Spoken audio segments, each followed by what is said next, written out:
Welcome to the Alternatives Pregnancy Center podcast. We are pro-gospel, pro-woman, and pro-life. Thanks for listening. Hello, everyone. Welcome to Alternatives Pregnancy Center's podcast. My name is Heidi Matzke. I'm the director here at Alternatives Pregnancy Center. We are a pro-gospel, pro-woman, pro-life women's medical clinic here in Sacramento, California. We've had the privilege of serving here in Sacramento for the last 43 years, and it is our mission to provide women with free medical care and alternatives while proclaiming the hope of the gospel. We are unashamed of the gospel here at Alternatives. And today's podcast, I have two incredible individuals with us, and I get to share a miracle story with everyone. Brooke Bandilla, who was a patient of Alternatives, and Dr. Bowman.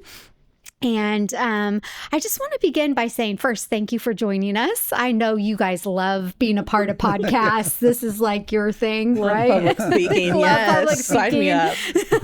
Love supporting alternatives. Yeah. Amen to that. But again, let's just start with a fun question. Favorite family vacation? Oh, last summer was probably really nice. We took a cruise in the Mediterranean, went to Italy, and so took the whole family and were able to see a lot of fun things. That's a once in every special while. So did you go to Greece? No, this one was just Italy, but we started in Rome and went all the way around and finished in Venice. And so even our 9-year-old traveled really well and loved everything. Oh my gosh, that's the perfect age to have those kinds of family vacations. His favorite, we couldn't go by a cathedral without him wanting to go in and see all the old things in the cathedrals. But he really for a 9-year-old wanting. That was his favorite thing. Yeah. That's awesome. Yeah. Cathedrals are my favorite too. It's so funny because we just did a podcast with Brooke, and this was a similar question asked. And so why don't you answer? Well, she asked where our dream vacation would be, and I said Italy. Nice. And I mentioned because I love architecture and history, and I'm also a huge fan of cathedrals, and that was my favorite part of Spain.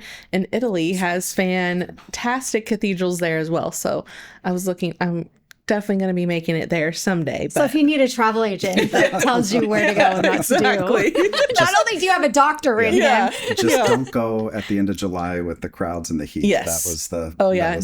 I don't do well with heat anyway, so I'll definitely be avoiding that. Well, let's get into the reason why you're both here today. And like I said already, just a miracle story between the two of you. I think we joked about this before the podcast even started. If you don't believe in God, you will after this podcast, and how he orchestrates just even the smallest details of our lives and does miracles in the midst of it all. And Dr. Bowman, just talk to us a little bit about how you were raised and what brought you into the OBGYN doctorate program world. I almost said ministry, but it is a ministry, right? And why are you pro-life? I'm pro-life. Just it comes back to just faith, and I think that belief in God, belief in the Bible, and just belief that when life begins at conception. That's how I've always believed, and I don't know how you can see it any other way. But my dad is a pastor, my mom was a teacher, and from a very young age I knew I wanted to be a doctor, but I didn't know what kind. And so just my whole path through high school and college was kind of geared towards that, and then was able to get into medical school. And my wife would joke, like, I don't know what I want to do, but she said, you can just do anything but OBGYN. And so where I fell in love with OBGYN was actually on labor and delivery. Mm-hmm. And it's just such an exciting place where there's so many great things happening with births happening. Everything's happening really quickly. You're able to fix things pretty quickly with the delivery. Mm-hmm. It's also can be a very difficult place, and where you have a lot of difficult discussions where things don't always go like you hope they're going to. But I think it's not a place you want to be, but someone's got to be there having those discussions. And so I think that was drawn into that. And so you go into residency after medical school for general OBGYN, so have that training. But it was always that pregnancy side of things and the obstetric side of things, and that I was always drawn to. So then did extra training just in high risk obstetrics, what's called maternal fetal medicine. Mm-hmm. And so that's an additional 3 years of training on top of the 4 years of residency. And so, just never looked back. And so I'm fortunate, I think, to be in the field I'm at and do what I do. Mm-hmm.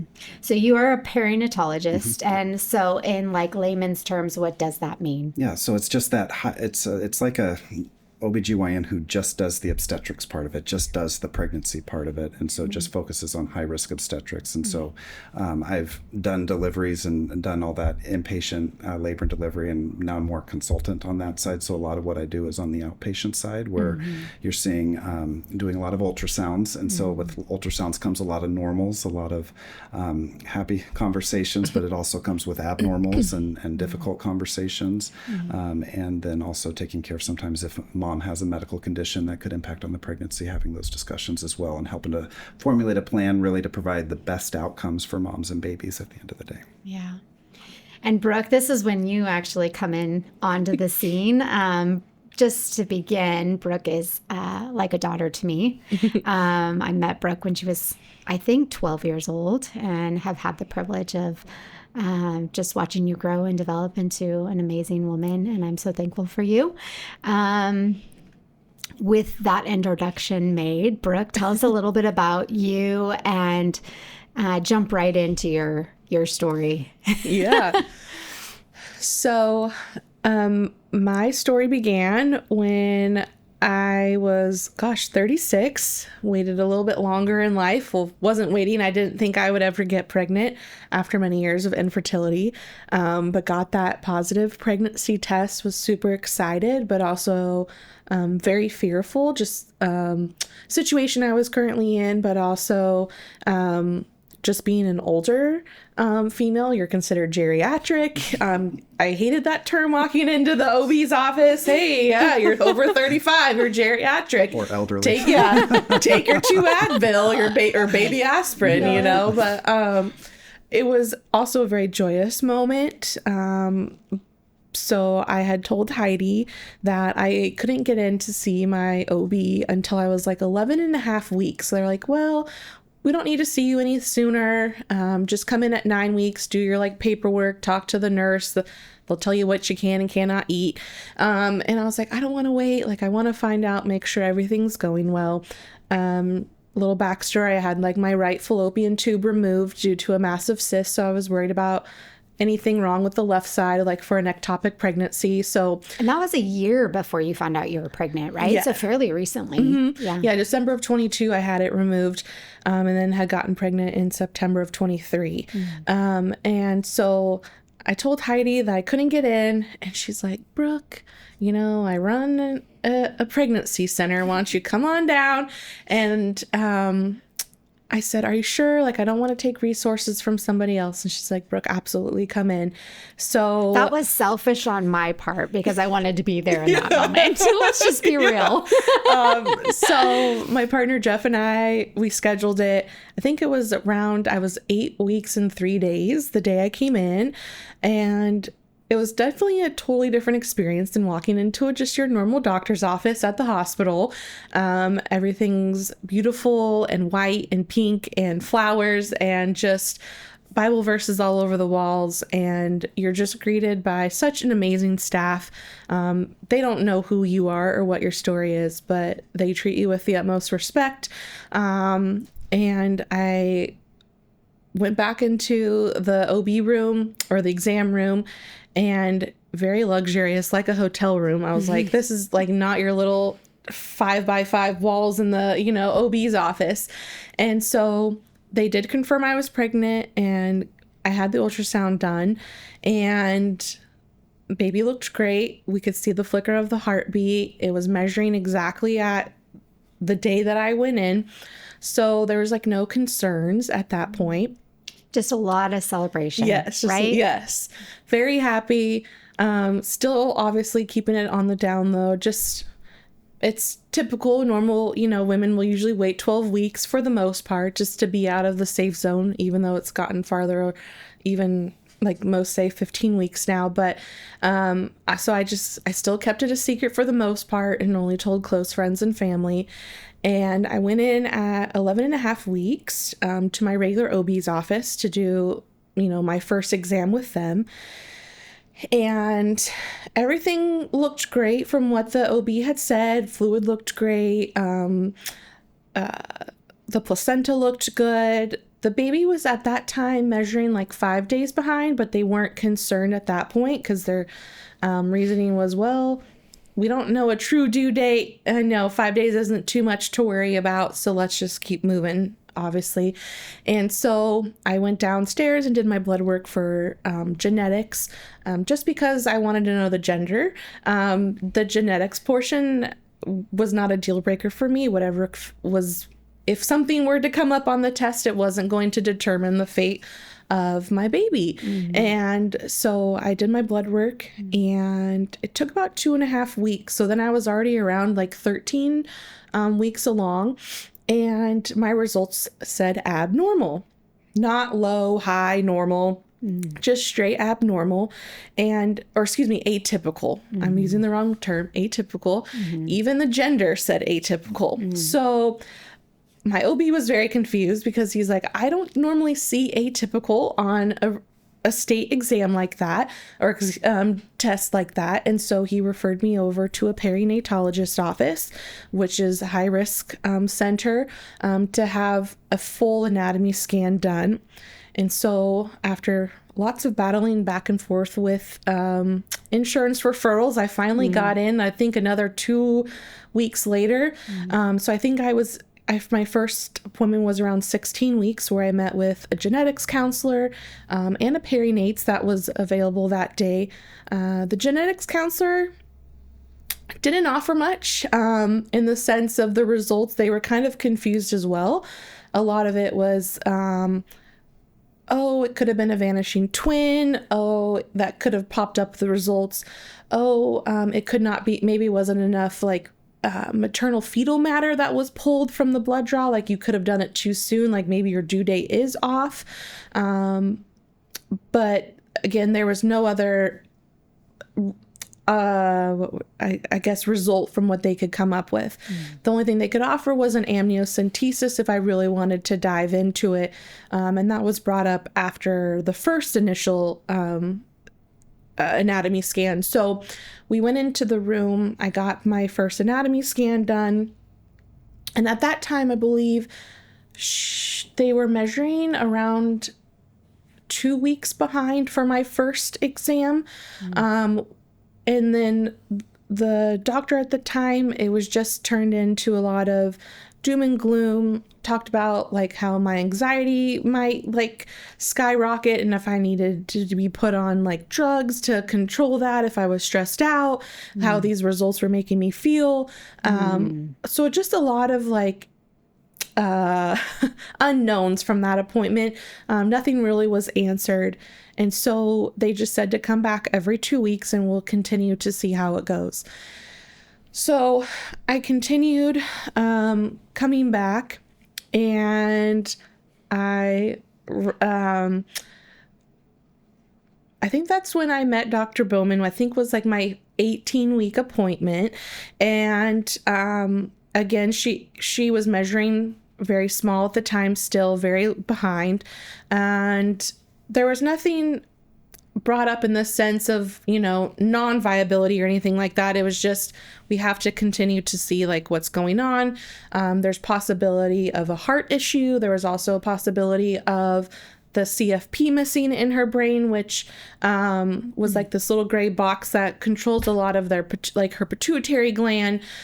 So there was a lot of unknowns that were kept popping up on the ultrasound, even though like I went to a fetal cardiologist and they said they couldn't see anything, but continued to go to my appointments. But it was a little frustrating at the perinate's office because it was around Robin, so I had different doctors each visit. And so as I progressed and as my numbers worsened, I got to the point where I was in the middle of it. Around 21 and 23 weeks, I was offered abortion as an alternative, just because we were now almost 4 weeks behind at that point in growth. And basically the consensus was, even though her heartbeat was strong. Her heartbeat was strong. She didn't present anything else in regards to like abnormalities or body parts not working properly. It was a culmination of my placenta reversal and just really IUGR or IGUR restriction. And I tried. And her size, right? Yeah. Like, So her that's, development. yeah, the fetal growth restriction Yeah. is just the term that when the babies are measuring too small. Okay. And it was at 20, 21 weeks and measuring that small, it's just survival's a long way away. They basically say the heartbeat, because she's so small, but the other organs like are growing or something, like her body just can't keep up, and she would eventually just pass away, was like what their explanation to me was, how I was understanding of it.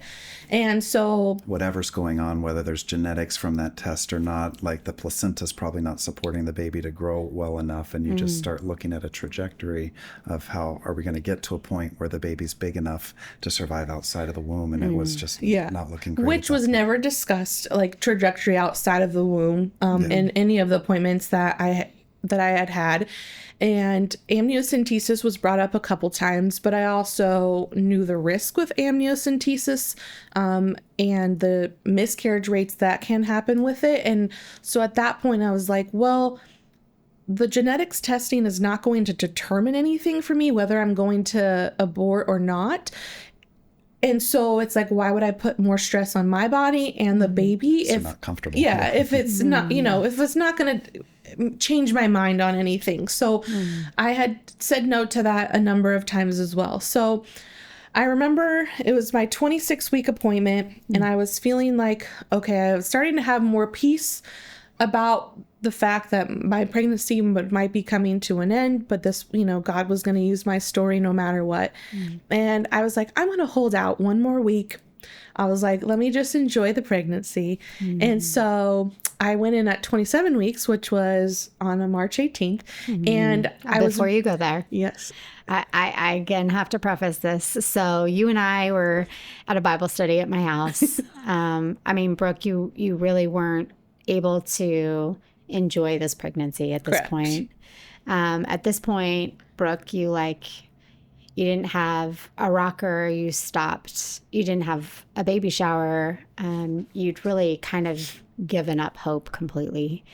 And you hadn't really told anyone what was going on. Very few people knew that you were even pregnant at that point. Yep. And you had just kind of reserved in your heart and your mind that you were going to give birth to a stillborn.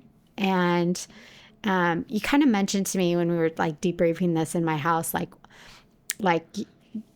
they were even talking to you about like what that stillborn delivery was going to look like, and kind of talk about that before you. Yeah.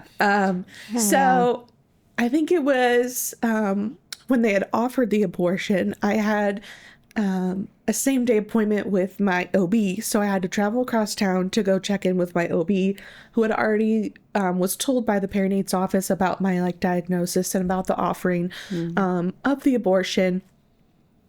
And basically that most likely would end in a stillborn birth, and what that would look like. And so the options were to either go through labor awake, basically going through what it would be like to give birth, or the other option was the D&E, to be put under, where they would just make sure everything was removed, and then I would wake up like not like nothing would happen, but I would wake up not having to go through the birth.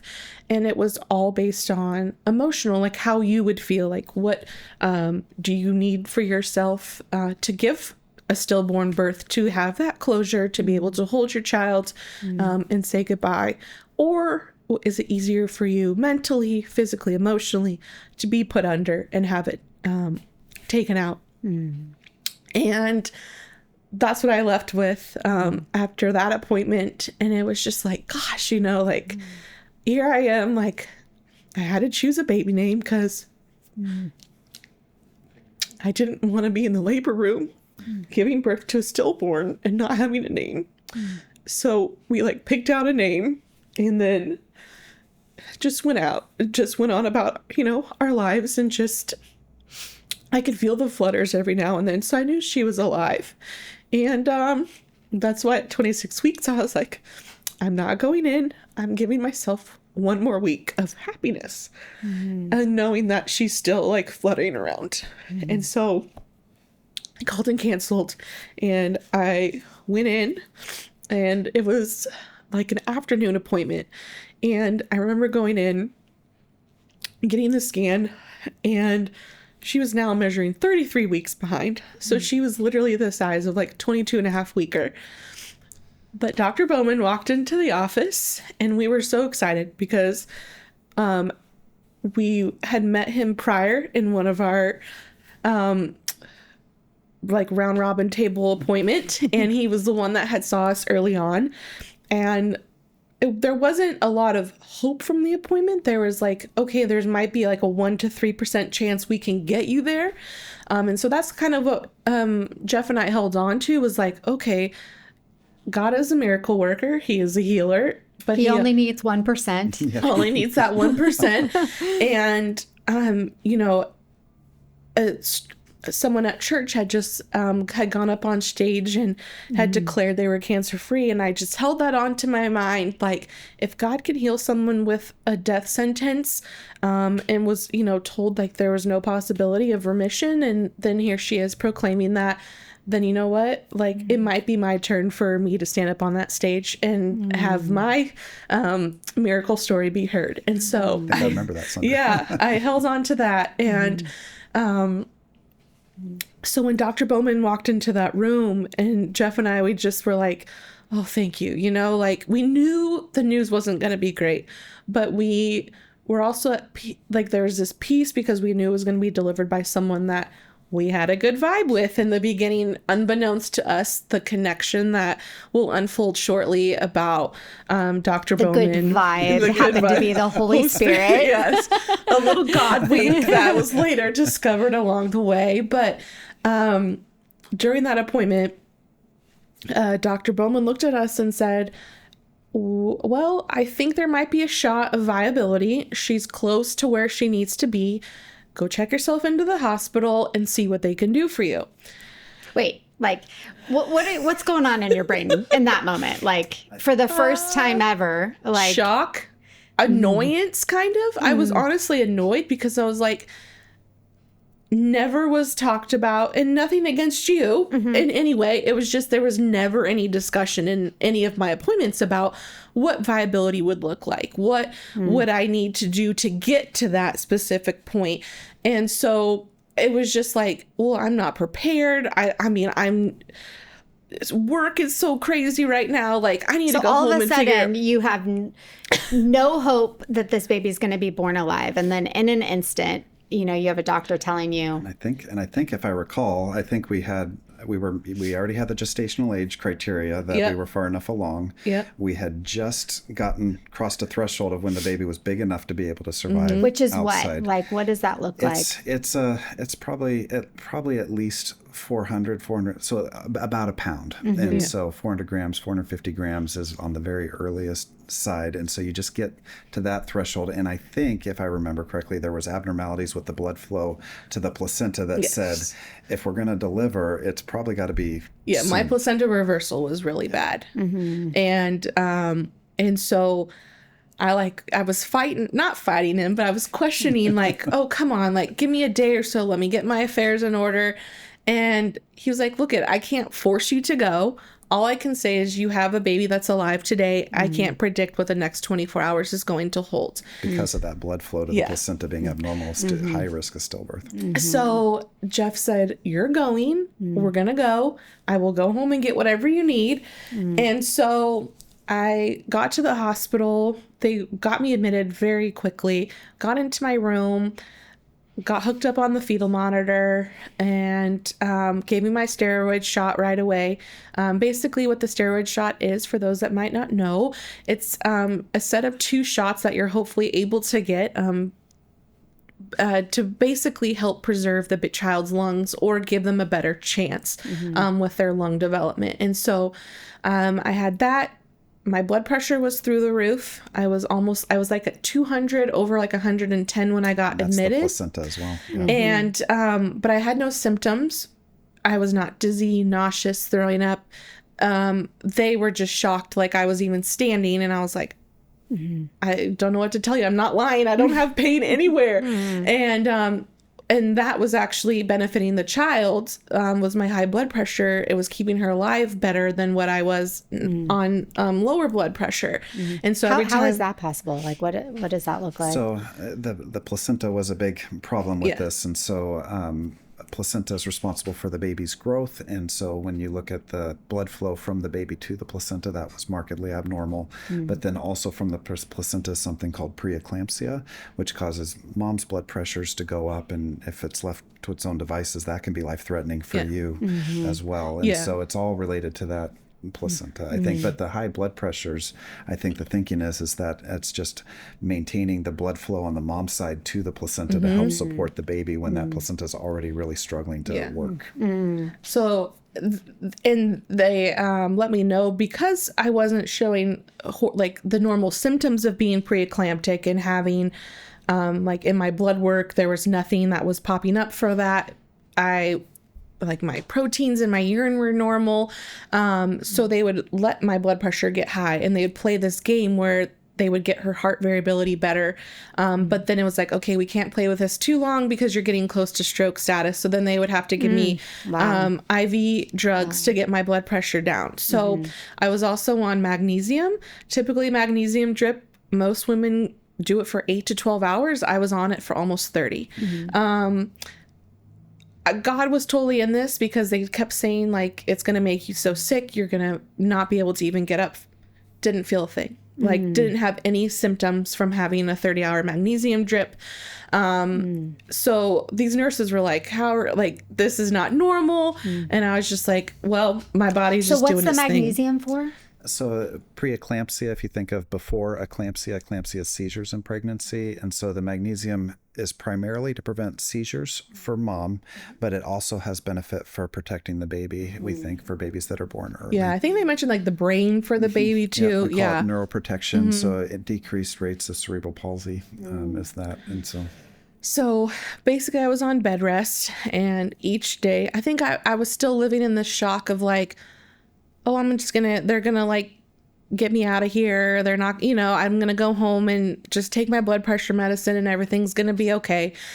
And that wasn't the case. The high risk doctors there that were monitoring my case were like, no, you're bedridden. You're staying here till you give birth. And I'm like, I have to live in this room? Like, I can't. I'm like, I wanted to go walk the halls. They're like, absolutely not. You can get to the bathroom and that's about it. So that was really hard to like mentally deal with too, just knowing like I'm going out of my comfort zone. I've never stayed in a hospital.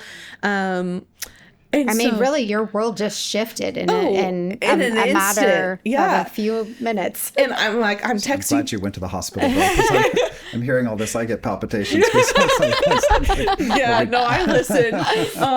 And so it was just, lots of fetal monitoring the whole time. And then by Thursday, so I got admitted Monday afternoon. By Thursday afternoon, literally had just finished my Chick-fil-A meal that Jeff had stopped in and got.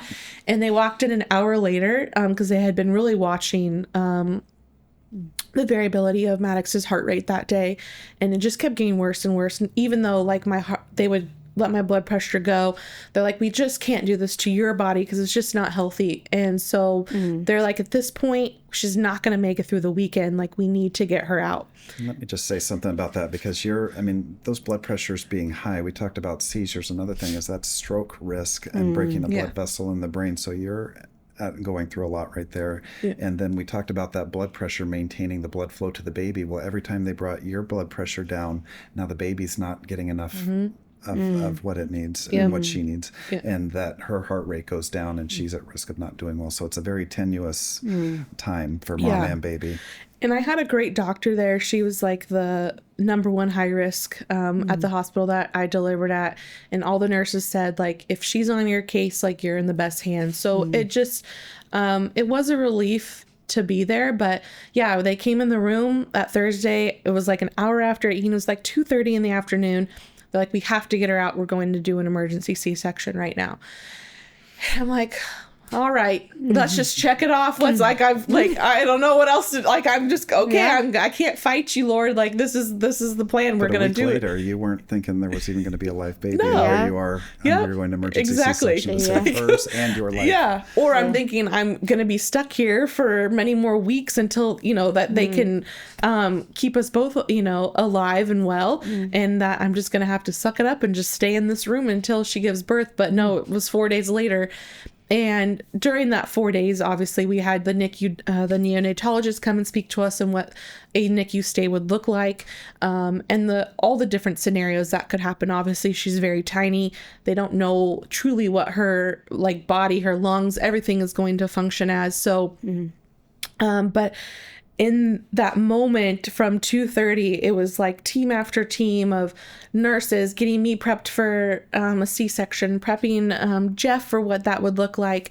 He can't be in the room while I got I believe I had I think it's spinal tap. That was quite the experience. So doing that by yourself, because he wasn't allowed in there. He had to wait till that went into effect, and then they brought him in.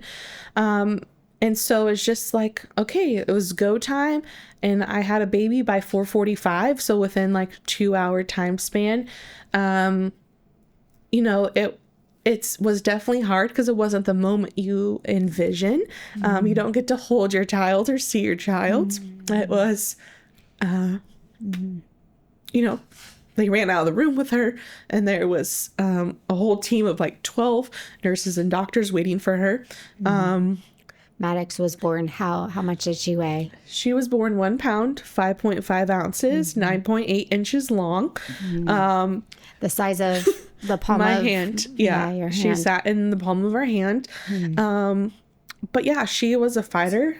Yeah, it was enough. And I looked back at the measurements of what we had gotten on a Monday scan, and versus to what she was born, and she was definitely a little bit heavier than what we thought she was going to be, which was so good. It was such a blessing. And she was intubated, brought up to the NICU, and I went straight into recovery. And then they tried to get me up there, but as soon as they wheeled me up there, she was already in a sterile environment and getting her PICC line and everything that she needed done on her, and as well as an umbilical line, just because of how tiny she was. Then a whole nother journey begins. Yes, right? and a whole nother journey begins. And so I couldn't even see her until 24 hours later. I kept sending Jeff up to the NICU to check on her. What's incredible is they have Angel Eye, so you can watch them 24/7. Wow. So there's this app that you download on your phone, and you have full access to your child, as long as the camera is working, because technology, as you know, there was moments where you couldn't access her. But so Brooke, what was that moment like when you saw your daughter for the very first time? Oh gosh, it was pretty surreal. It was I can't believe something this tiny is alive.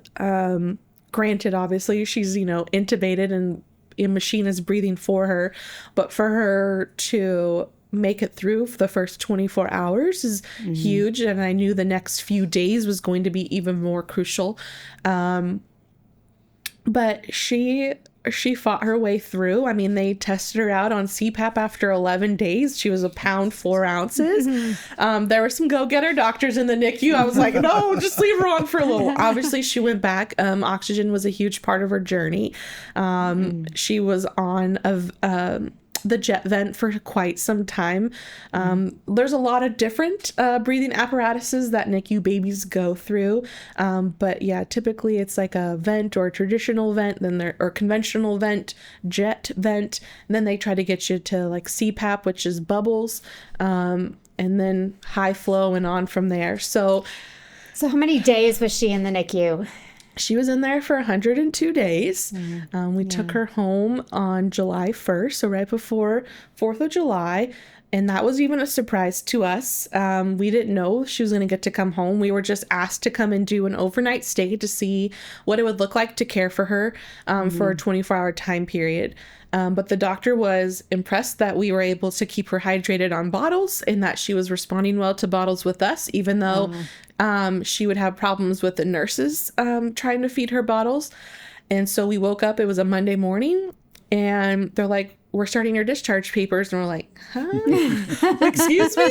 Like, okay. And so we just packed up our entire life that was in her little cube, which was quite a bit. Just from going in, we were day in and day out there, visiting her and holding her. But yeah, we brought her home. And she stayed on oxygen for about 3 more weeks and then has been off of it ever since.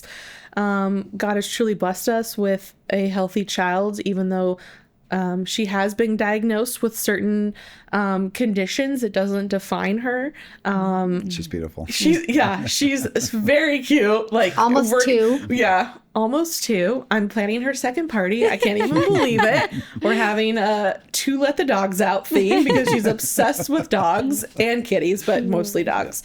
But yeah, just to sit back and look at the journey of where God has taken Jeff and I, when I had pretty much zero faith. I mean, there was that 1%, but it was also like very teetering on like, listen, I've been told this, this, and this every single appointment. A left shifted heart. My placenta is crappy. My, she's so tiny. We can't see this part of her brain structure. So it was just kind of like this news just kept compounding and compounding. So it was just so hard to have that 1% faith, but we did, and we just prayed about it. And we had so many prayers and organizations. APC was a huge role in praying. My aunt had radio stations and churches all across the United States focused on the family. I mean, it just runs deep and deep and deep with the amount of prayers that people were offering for our daughter. So we are like internally grateful for everyone involved in her story, and we may never even meet the ones that are involved. But one of my favorite parts about this story is, probably 3 weeks after she was born, you came over to my house, and I hadn't had a chance to really debrief with you. I got a phone call from you the night you were going into the day you met Dr. Bowman, and you were going into the hospital.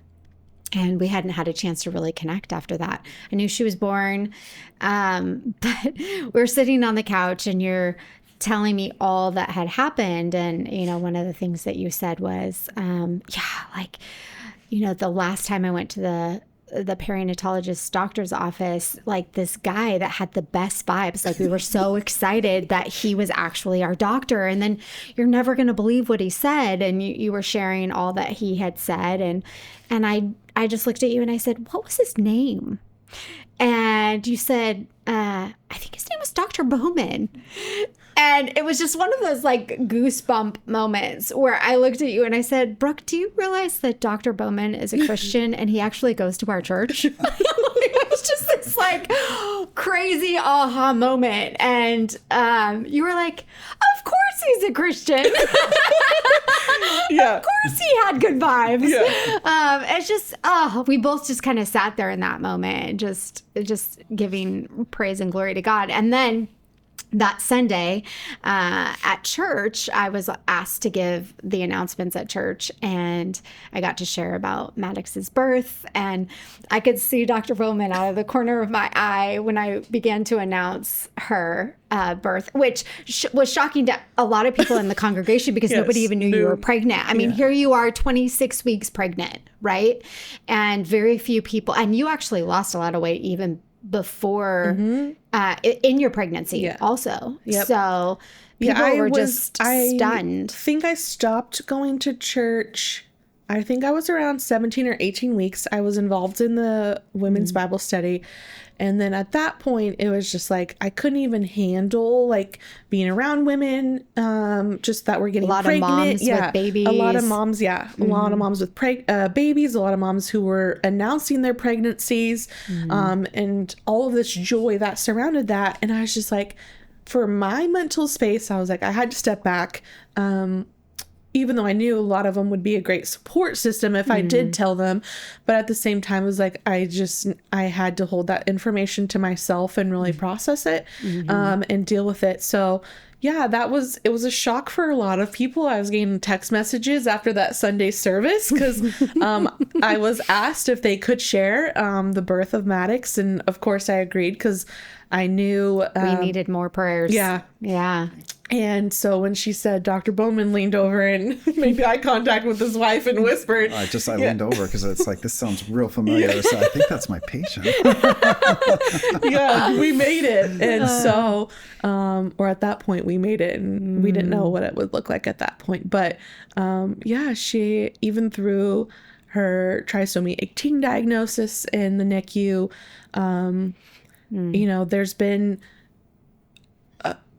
a few things here and there that have popped up with that, but nothing major in the sense of anything debilitating. It's just more of like mom and dad are learning not to have expectations, and mom's really learning patience because, there's as a mom and as seeing other women go through having what you would label a normal pregnancy or a normal healthy child, that's not, you're not having to go by adjusted age or gestational age and think about all these different numbers and developmentally wise, like, oh, we're going to monitor up until 3 because that's how long it can take a micro preemie to catch up. So there's just all of these things and scenarios that play out in your mind. And I will be the first to admit I'm a control A person. So when you're not seeing certain things happening soon enough, example, like for walking, that's one thing we're still working on. And even though she's going to be 2, technically 21 adjusted, but at the size of, or at the age of 2, how much does Maddix weigh? We are almost at 17 pounds. Yeah, I know. Her 17 pounds, and she's almost 28 inches long. So to think that she's come, 19 inches since she's been born, that's pretty great. Yeah. And they're, if you've seen her, though, it's just the craziest thing to see this little peanut that actually looks almost 6 months old instead of almost 2, like talking, engaging with you, crawling around, pulling herself up, just the mental. Yeah, my brother's 3-month-old is almost as big as her. But her cognitive awareness and just the learning aspect from her, like, she amazes us every single day. And her speech is starting to develop and has gotten up to almost 10 words now. And, but God has done incredible work in her story and in my life, just because I had so much doubts, even knowing that I was going to get pregnant, and to get pregnant on top of being in the situation that I was currently in, to finding out then there might be a possibility of a stillborn. It was just God was working, and it took a lot of faith to believe in that and to truly understand, like, whether I have a child, it was going to be okay because God's got me, but now that she's here, I couldn't imagine my life without her. And I know she's going to be a true testament of inspiring other women and even other children. Yeah, she really does. Like, all of her therapists are in love with her. She lights up the room that you walk in, and it's just like smile from head to toe, and her laugh is pretty infectious. And so true. She's quite the cutie. So, Dr. Bowman, as a doctor, here we are in the state of California, of all places. Being an OBGYN, being a pro-life OBGYN in the state of California, like, I don't know, just kind of speak to that and just I see it as an incredible privilege of what you get to do and the life that you get to speak over patients. But just Yeah, no, it's challenging. It's definitely the default in training, and everything else is I definitely had to opt out of that part of training, and so it's Are definitely. you allowed to do that? Are they allowed to do For that? training, yeah, you have to. Yeah, I was able to opt out of it, and they have to allow you. At least that this is years ago now, and I assume it's still the same. But it's, I mean, you're going through for whatever reason, the people.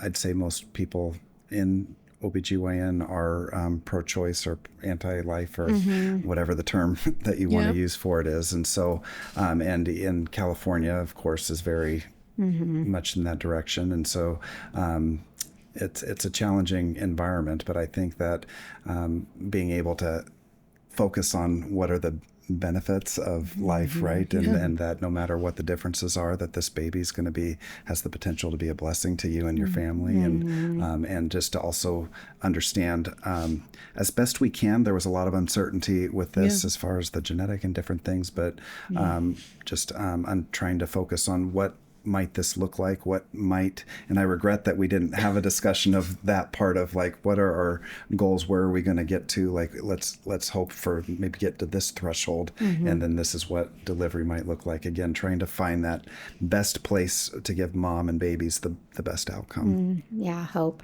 Yeah.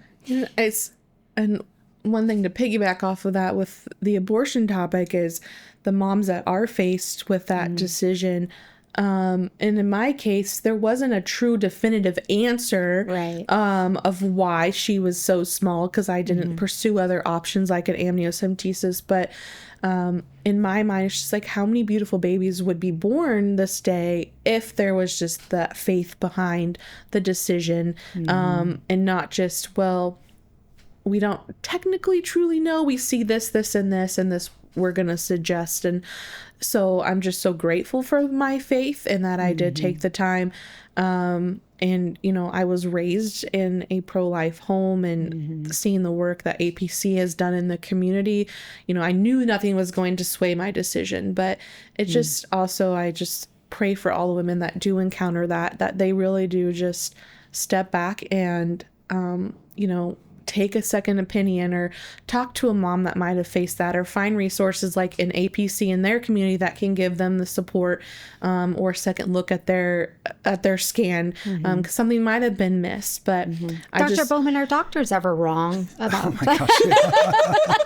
No, and that's one of the things. And so when you're giving a difficult diagnosis, that's one of the first things I'll tell patients is, I would love to be wrong. Like, get another opinion, and we should never be so dogmatic about what we're doing that we aren't open to be proven wrong. So. Yeah. So when Brooke was going through all of this, simultaneously, I had multiple other women in my life that were pregnant with adverse diagnoses, not just on a personal level, but then here on a clinic as well, which is also a little bit about how our paths have crossed here more recently. And Leilani, one of our patients, you can go back and watch her story. It's pretty incredible. But about 2.5 years ago, a young woman came, abortion vulnerable, saw an ultrasound, chose life. And then after that, choosing life, she went to her 20-week fetal anatomy scan, which is outside of APC. And basically was told that her baby had the worst form of spina bifida.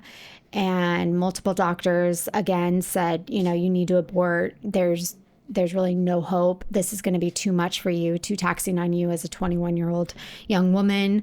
You're only one-handed in this because you don't have a significant other. All truths, right? And yet this incredibly brave 21-year-old, after multiple doctors telling her to abort, decided to come back to alternatives and speak with our OB doctors. And also at the time was we happened to have a staff person that was here that was born with spina bifida. And so she sat down with our patient and really talked through, what does spina bifida look like day in and day out? And it was through all of that this young woman decided to move forward with her pregnancy, regardless of the diagnosis. Ended up going to UC Davis, Doctors Weinenberg agreed to do what's called in utero spina bifida surgery on her. And you could probably speak to, correct me if I'm wrong in anything that I say, but basically at 26 weeks, they opened her up through a special instrument, allowed the spine to rise to the top of the gestation sac, was able to open the sac, sew up the baby's spine in utero, and then put the baby back in the womb.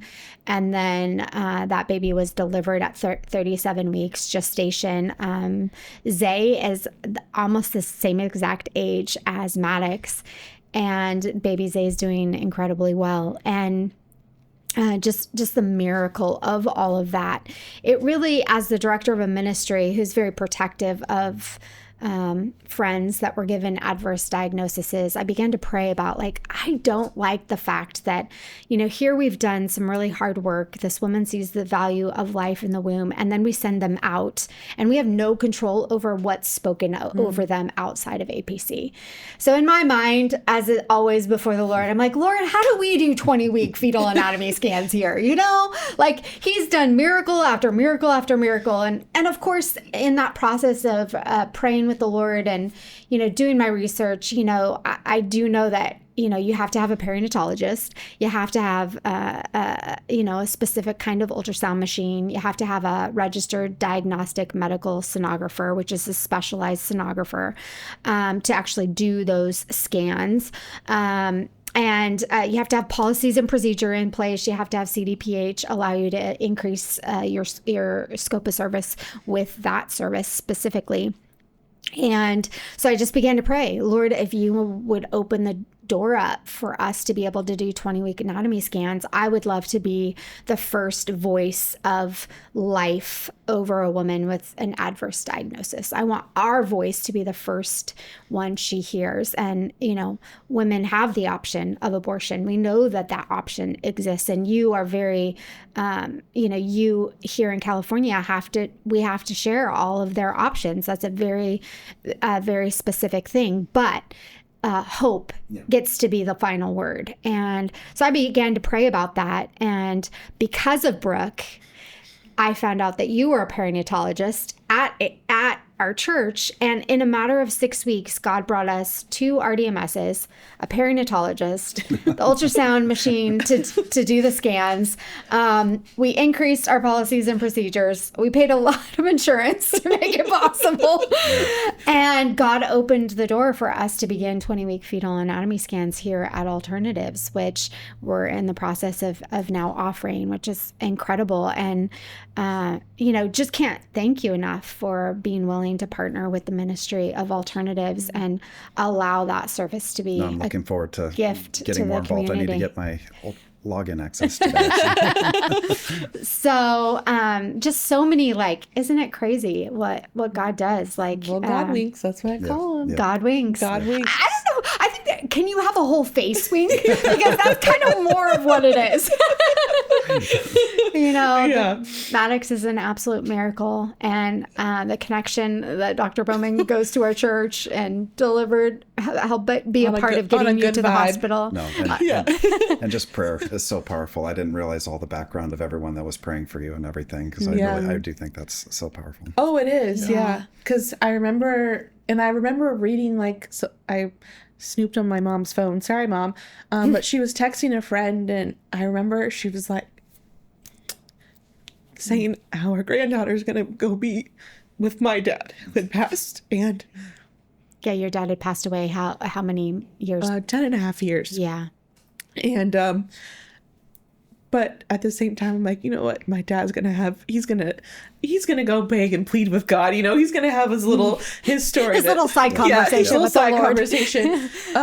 But then I knew, at that point I was like, I have to get people prayed. And so it spread like wildfire, and literally all across the United States. I had letters from people. My aunt was providing letters that were coming in from Caleb and Air One, and like I said, mentioned Focus on the Family, all these different organizations, and she even provides them updates, and people have sent her blankets and clothes, and it's just it's an incredible opportunity to be a light for someone else, or just to acknowledge, like, thank you for your prayers, and this is what we have now.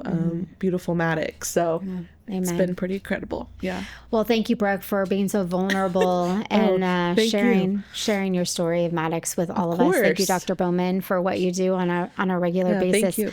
As we wrap up, I don't know if there's anything specific either of you want to say. Dr. Bowman, if there's someone out there right now who has been given an atypical diagnosis, and what would you say if they've been told, like, abortion is your only option? No, I would say it's never your only option. I mean, it's hard to make a blanket because there's so many different diagnoses and so many different possible outcomes. But I do think prayer is powerful, and I mean, it's just abortion is never the only option. And so it's like, I think, like the approach you took, right? And so it's like, you could have ended the pregnancy. Well, she wouldn't be here right now, right? Yeah. But you said, you know what, we're going to just wait to see what happens, and miracles do happen. I mean, unfortunately, it doesn't work out for everyone, but I think that letting, I don't know what the right answer is, but no, each woman is uniquely different. It's never the only option. Yeah. So. Yeah. Going back to Leilani's story, when I heard her in her testimony say that, doctors said you were going to be one-handed in this, like, you need to choose abortion. Looking back, I get to say, doctors were right. She is one-handed in this. And the only hand that she needs is her Heavenly Father's hand. Mm-hmm. And it's just been incredible to watch Leilani and Zay grow, and that precious life that God is protecting and providing for and growing. And that's the hope that we have in Jesus. And that's why we do what we do here at Alternatives every single day. So again, thank you to you both. Thank you for sharing this day with us. Yeah. And thank you for joining us at this edition of Alternatives Pregnancy Centers podcast. God bless you all. Thanks for listening. If you've been impacted by this podcast or want to learn more about our ministry, visit alternativespc.org.